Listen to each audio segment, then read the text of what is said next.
pwede pa daw kaming kasuhan ng child abuse dahil din sa pag-video namin na ganon. Ano yung pakaramdam mo nung nangyari sa school niyo? Ay, nahiya po ako sa inyo kasi po nagalitan po kayo. Sa side ng ibang namin, mayroon naman na iingit. Ang sabi pa, bakit daw yun pa ang tinulungan. Nakakatuwa pa rin isipin na kahit ganoon na nangyari sa kaarawan ni Cyril, ay ito pa rin ang kanyang nararamdaman. Masaya naman po. Masaya ka naman? Opo. Magandang hapon sa lahat ng viewers natin. Nandito tayo ngayon kala Cyril. Kagagaling lang namin kala Abdul. Binisita po namin yung ginagawang bahay doon at ayun, sinisimulan na nila. Bukas bubong naman yung ikakabit. Kakamustahin lang po natin sila Cyril.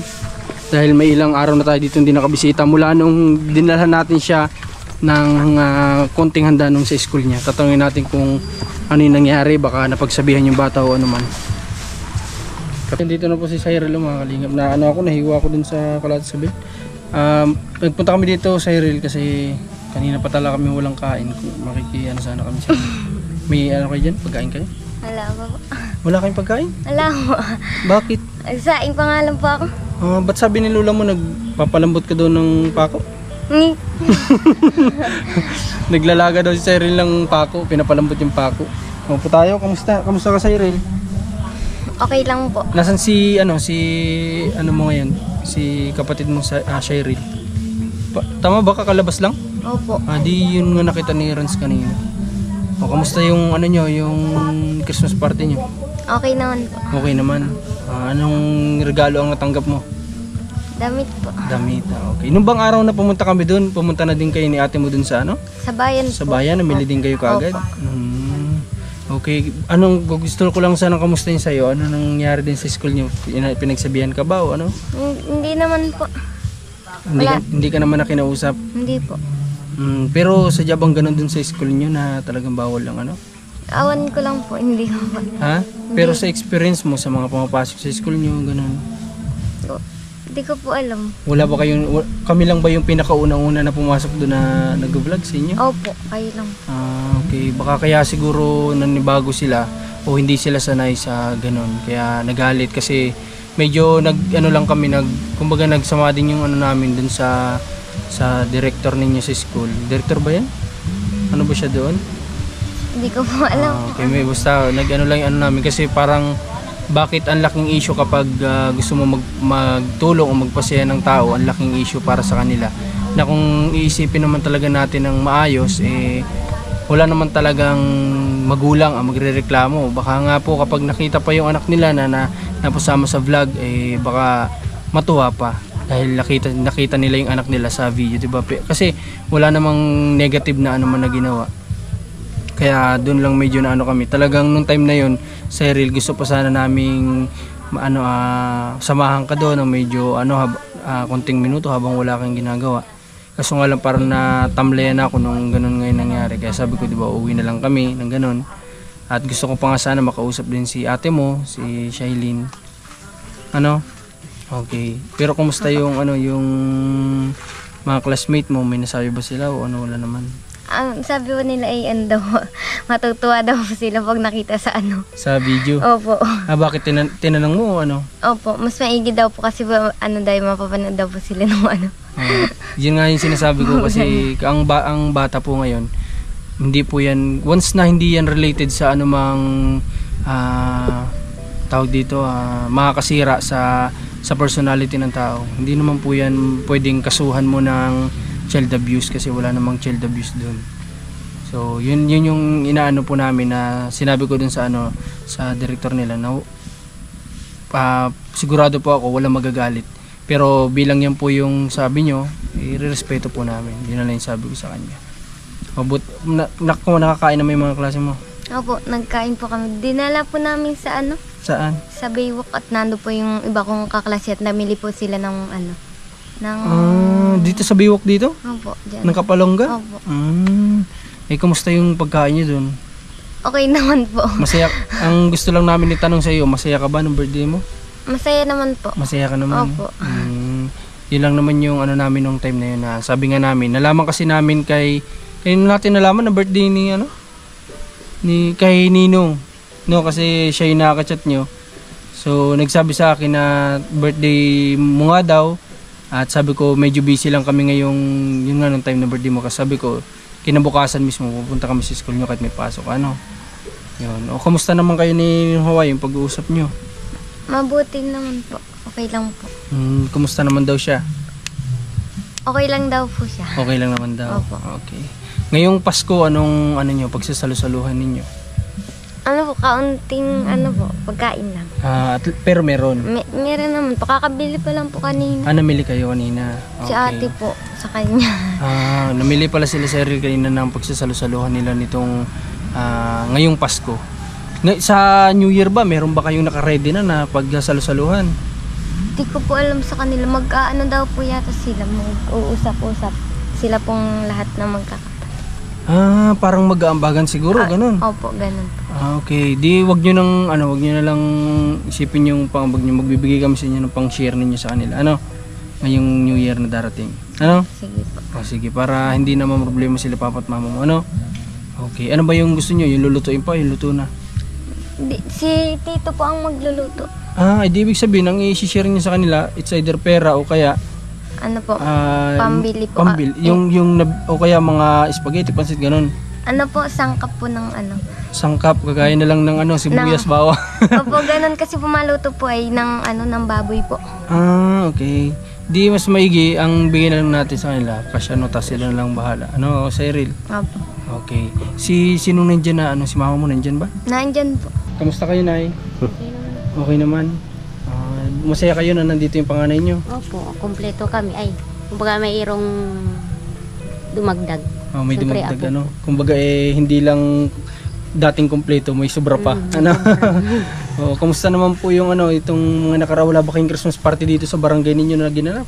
Ano po, ngayon pong Pitsa 30 po sa Purok 5. Yun yung pinakang prok nyo dito? Opo, yun lang po. Pero sa isentro po, wala po akong update kung Sino yung attend doon sa Christmas party na yun? Sa party na yun? sa ano po, meron po kasing sa mga kabataan, katulad po nila Cheryl. Tapos sa pangmatanda, hindi ko sure kung ako yung makaka-attend. Makaka-attend pa. Kasi Pero may sila mga- Cheryl, umaattend sila sa ganun? Na-attend po siya pag mabuti. meron po kaming naibibigay na pangregalo. Nabanggit sa akin ni Cyril po, nanay, na magkakaroon daw po pala kayo ng sharing. Kumbaga sa family ninyo, magkakaroon daw kayo ng sharing at magluluto-luto yata ang buong Opo. family nyo dito. Ngayong New Year yun. Opo, abang. Okay. So, Commander, bigyan natin si nanay ng bigyan po natin na si nanay ng pang-share nila kahit paano dun sa kasi ngayon, kanina namili na daw sila ng panghanda nila sa New Year para hindi na nila kahit paano isipin yung i-share nila ay bigyan ni Commander ng coins. Parang coins yung naririnig ko dyan $2. Nanay 4. Ito po nanay, pag pinalit mo po ito ay na po ito, hindi ko alam kung mga 20 pesos o Hanggang dollar yan. Pwede mo itong gamitin. Ito nay. Ito nay i-share niyo po sa kanila para hindi niyo na isipin pa kung saan niyo pa kukunin kasi sigurado may trabaho ba si tatay ngayon? Wala po. Wala. Kagaya niya, wala pong trabaho si tatay ngayon. Andyan po si tatay ngayon? Andyan po. Okay. So, basta na may update ba kayo sa pag-aaral nila sa Cyril? May update ba kayo? Nagkakaroon ba kayo ng meeting sa school? Opo, nag-meeting po kami nung nakaraan lang po, nung birthday baga po niya. Nagkataon na magkasabay yung birth niya, tapos yung pagkuha namin ng card.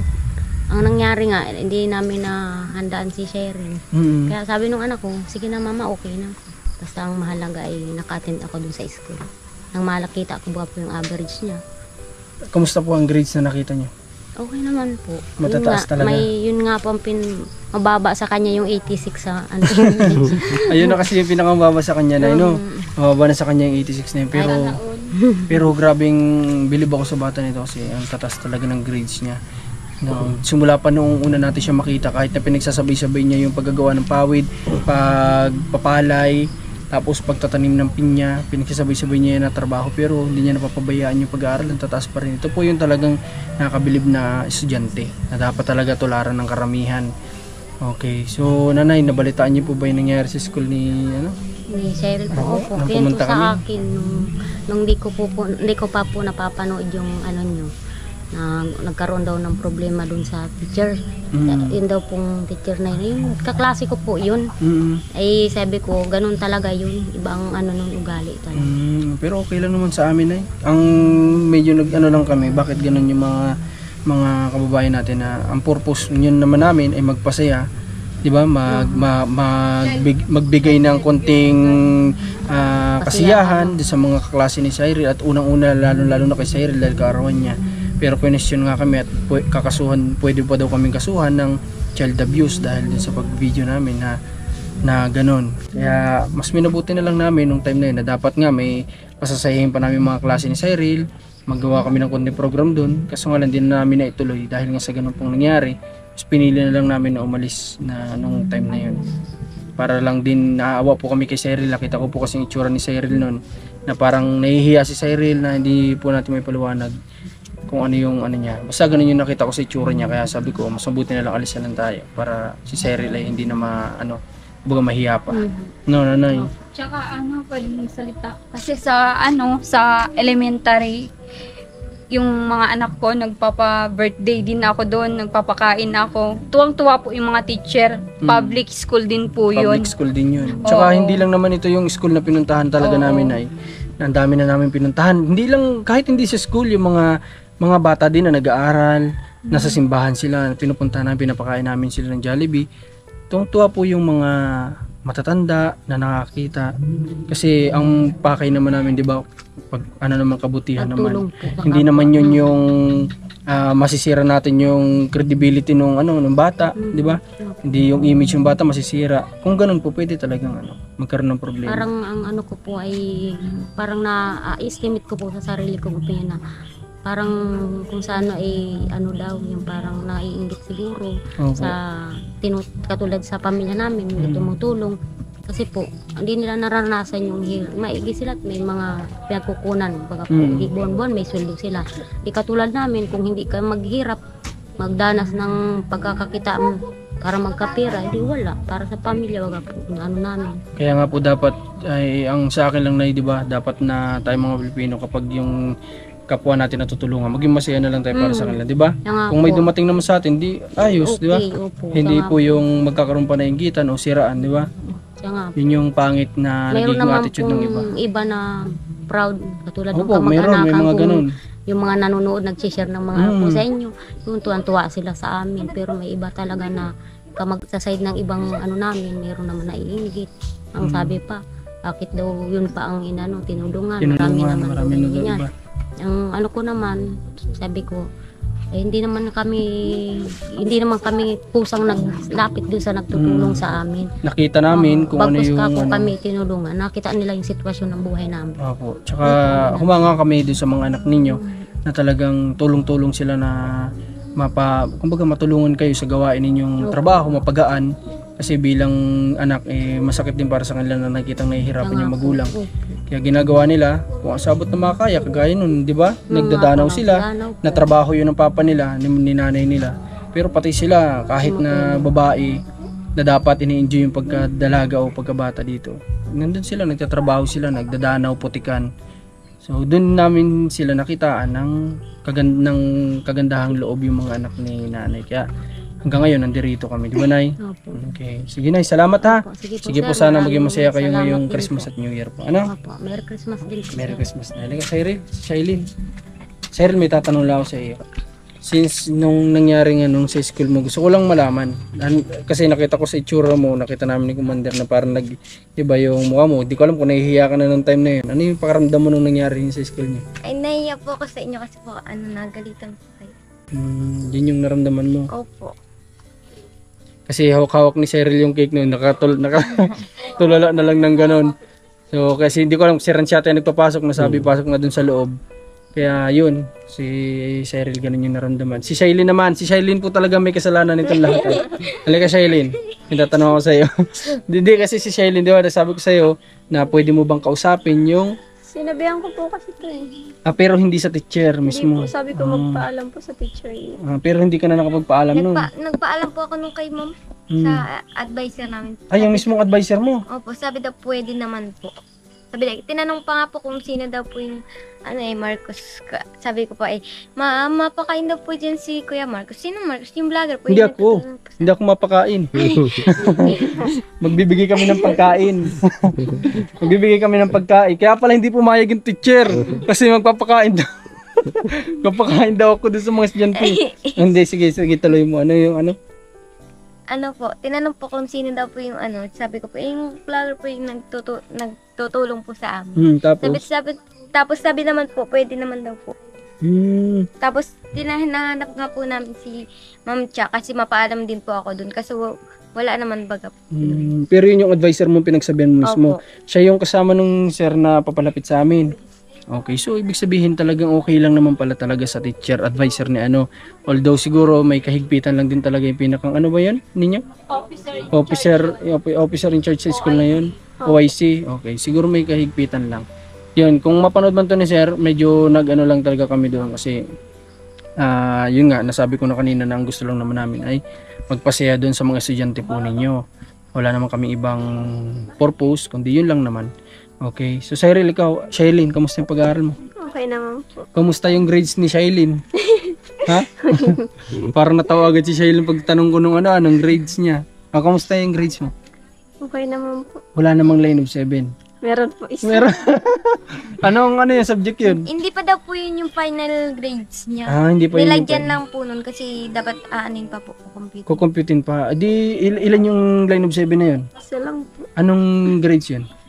Alright. 70 ano? 77. 77. So pag kinompute po yun, babawasan pa yun. Magiging baka umabot po ng 65 yun kasi may utang pa si Shailene doon ng 10. Pwede maging 65 na lang yung grades niya. So sa susunod, huwag ka na mag-utang ng grades para hindi ka magkano. Okay. So sige, ikaw kumusta yung Christmas party? Okay naman po. Masaya ka naman. Okay. So kumustahin niyo lang ulit si Ninong Haway, ano? Para nang sa ganun ay maging mas close pa kayo sa kanila, no? Sa kanya. Opo. Di ba? Ngayon ba nagkaka-chat pa kayo? Ay, ngayon po, hindi lang po minsan kasi po may Baka busy din, po busy sa- din. Kapag ganun, busy din si Ninong siguro. So, yun, kayo na lang bahala, no? Kay Ninong kapag communicate para na sa ganun ay yun nga, maging komportable kayo sa isa't isa bilang parang ano nyo na rin siya, parang tulong nyo na lang din siya na halimbawa ay tito, ganun, no? Aba. Okay. So sige, kayo nang bahala sa sana maging masaya ko sa party niyo ngayong Atin daw kayo ng Christmas party doon sa barangay? Pag may Ano ba yung may exchange gift ba doon? Opo, meron po. Meron din doon. Kailan ba yung gaganapin? Petsa 30 ganun. Po, opo. O di pagbalik namin dito kung may di magbigay kayo ng pang-exchange gift niyo, ano? Opo. Okay. Kami nang bili kami doon ng garter ng ng brief. Baka mabigyan niyo lalaki, walang garter yung pwedeng ipantahi 'yun, ano? Okay. So sige, salamat ha. Sige, ingat sige kayo. Ingat Magpakabait din po kayo. kayo. Sige, Ingat pupunta po. na din kami. Okay. Sige po. Merry Christmas sa inyo. Sige po, Merry Christmas. Okay, sige po. So, papunta na din kami. Nakakatuwa naman at meron na pala silang panghanda mamayang Noche Buena at namili na daw sila kanina.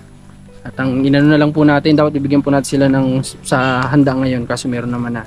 So na lang, yung pang New Year na lang nila, nagbigay na lang tayo since naman pala sila yung share yung family nila lahat dito. Oo, para hindi na nila problemahin. So nakakatuwa po, sana maging inspirasyon itong magkapatid na ito sa lahat ng viewers natin na nanonood sa kanila. Yung mga estudyante. Mga estudyante na pagbutihan natin yung pag-aaral kasi lalo na yung mga magulang po natin hindi yan pinupulot, yung pinapapaaral sa atin, pinaghihirapan nila ng sobra yan. Kaya wag nyo sayangin, wag po tayo magbulakbol.